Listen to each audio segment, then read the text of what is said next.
Assalamualaikum warahmatullahi wabarakatuh, Sobat Rini Channel Education. Semoga semakin hari semakin bersemangat untuk beredukasi. Nah, pada video kali ini kita mau bahas tentang pergantian kurikulum di tahun 2022. Kita harus siap-siap nih mau ganti kurikulum. Kita harus takut, harus gemes, atau biasa aja, atau malah justru senang. Nah, ikuti terus videonya. Jangan di skip untuk tahu informasi selengkapnya.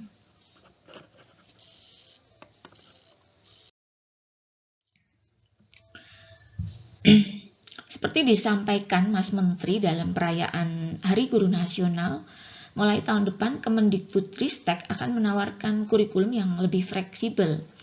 Kurikulum tersebut akan lebih berfokus pada materi yang esensial, tidak terlalu padat materi. Ini penting agar guru punya waktu untuk pengembangan karakter dan kompetensi, bukan hanya sekedar kejar tayang materi yang ada di buku teks. Nah, ini juga diperkuat ya dengan adanya ini slide yang resmi yang dikeluarkan dari Kemendikbud Ristek ya mengenai kebijakan kurikulum untuk membantu pemulihan pembelajaran yang resmi diterbitkan pada tanggal 20 November 2021 tentang badan standar kurikulum dan asesmen pendidikan. Jadi ini membuktikan bahwa memang benar-benar kurikulum ini akan ada perubahan. Apa saja perubahannya? Kita ikuti kelanjutannya. Nah, kurikulum perubahan ini dinamakan kurikulum prototype, diberikan sebagai opsi tambahan bagi satuan pendidikan untuk melakukan pemulihan pembelajaran selama 2022-2024. Kebijakan kurikulum nasional akan dikaji ulang pada 2024 berdasarkan evaluasi selama masa pemulihan pembelajaran. Itu artinya kurikulum prototype ini sedang diterapkan secara terbatas di kurang lebih 2.500-an sekolah di seluruh Indonesia melalui program sekolah penggerak.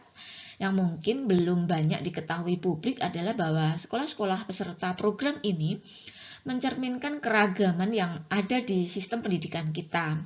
Sebagian besar adalah sekolah yang biasa saja, bukan sekolah yang biasa dianggap favorit atau unggul, bukan sekolah yang punya fasilitas yang berlebih, banyak justru yang kekurangan secara sarana dan prasarana. Sebagian juga berada di daerah tertinggal.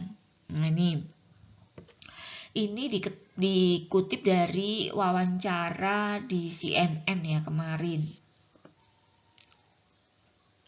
Nah, di sini pemulihan pembelajaran pada tahun 2021 ini masih bersifat ini ya terbatas. Kemudian nanti di tahun 2022-2024 ini mulai istilahnya ini opsi ya, dijadikan opsi bagi semua satuan pendidikan boleh memilih kurikulum prototype ini. Kemudian yang menarik adalah kita berfokus pada karakteristik kurikulum di setiap jenjang, karena hal ini nanti yang membedakan di kurikulum sebelumnya. Nah, misalnya ini kita lihat ya di PAUD ya, kegiatan bermain sebagai proses belajar yang utama. Jadi untuk PAUD itu kegiatan bermain sebagai proses utama, penguatan literasi dini dan penanaman karakter itu melalui bermain belajar berbasis buku bacaan anak. Kemudian fase pondasi untuk meningkatkan kesiapan bersekolah. Jadi ini hanya literasi belajar mengajar melalui bacaan, fase pembelajaran berbasis proyek untuk penguatan profil pelajar Pancasila dilakukan melalui kegiatan perayaan hari besar dan perayaan tradisi lokal. Jadi proyek di sini tentu disesuaikan dengan usia ya, tidak kita bayangkan yang sulit-sulit.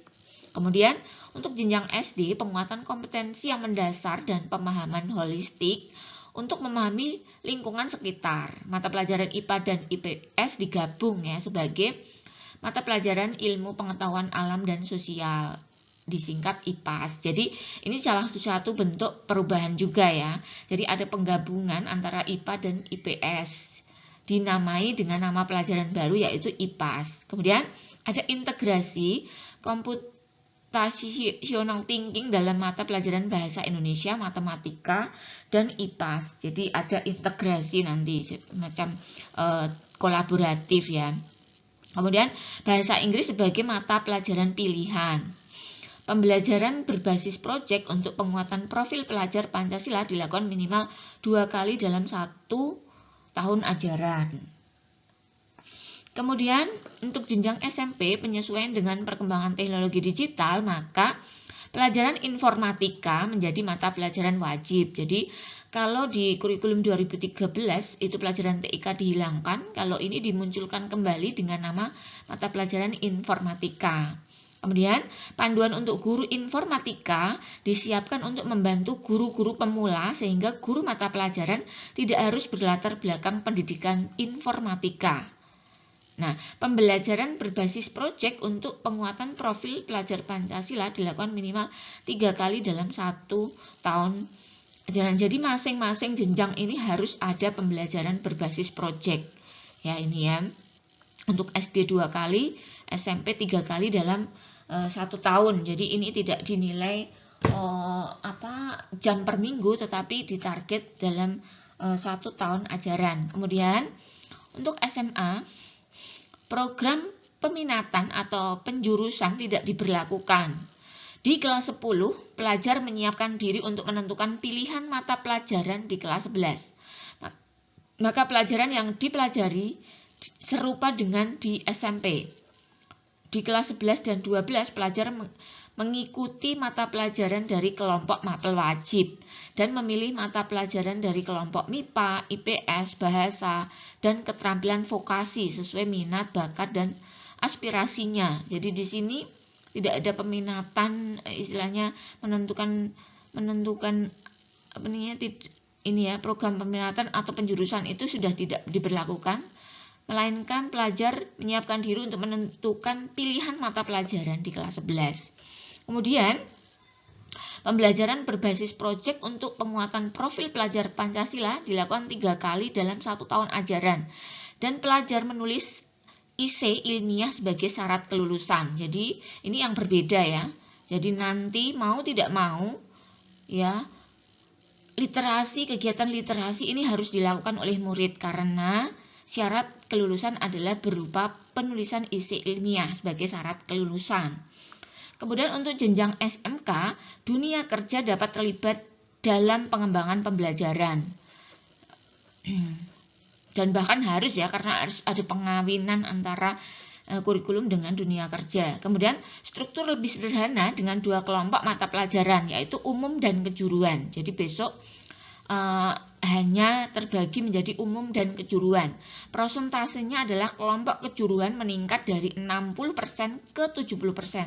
Artinya di SMK itu hanya 30% saja untuk kelompok umum. Jadi mata pelajaran umum itu hanya 30%, sisanya adalah mata pelajaran kejuruan. Kemudian penerapan pembelajaran berbasis proyek dengan mengintegrasikan mata pelajaran terkait. Jadi pembelajarannya harus berbasis proyek dengan mengintegrasikan dengan pelajaran yang terkait. Kemudian praktek kerja lapangan menjadi pelajaran yang wajib minimal 6 bulan atau 1 semester. Pelajar dapat memilih mata pelajaran di luar program keahliannya. Jadi pelajar dapat memilih mata pelajaran di luar program keahliannya. Kemudian alokasi waktu khusus proyek penguatan profil pelajar Pancasila dan budaya kerja. Jadi ini tidak hanya profil Pancasila tetapi ditambah dengan budaya kerja untuk meningkatkan soft skill atau karakter dari dunia kerja. Ini tidak ditentukan berapa kali.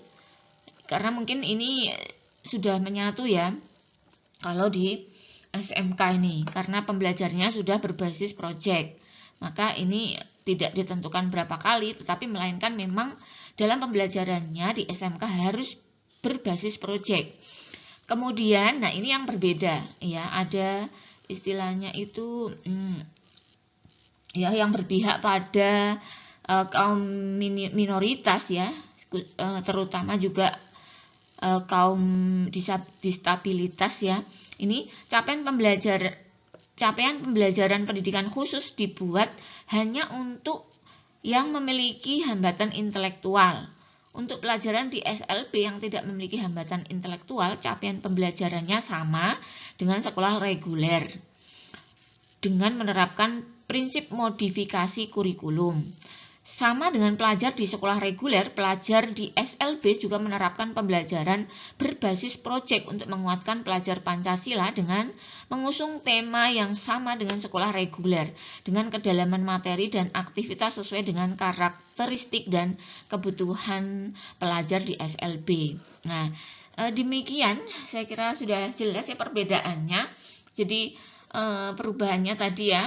Di SD ada perubahan dari IPA IPS menjadi IPAS, kemudian pembelajaran berbasis proyek ya. Perbedaan sudah sangat jelas tadi ya. Ada perbedaan yang memang sangat mencolok.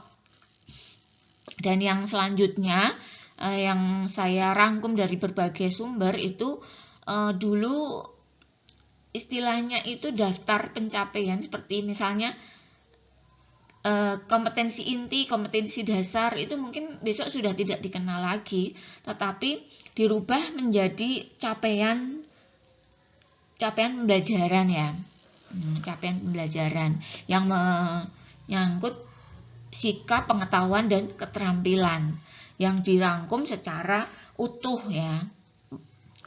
Nah, ini demikian perbedaannya. Saya kira sudah jelas dan ini harus diketahui oleh guru sebagai persiapan nanti ya. Kira-kira pembelajaran berbasis proyek apa yang nanti bisa kita terapkan. Kita mulai mempelajari ya, pembelajaran berbasis proyek itu apa saja.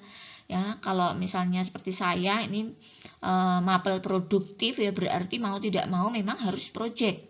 Nah, saya akan berkolaborasi dengan mata pelajaran yang terkait. Nah, mata pelajaran apa? Nah, itu harus mulai kita pikirkan dari mulai sekarang.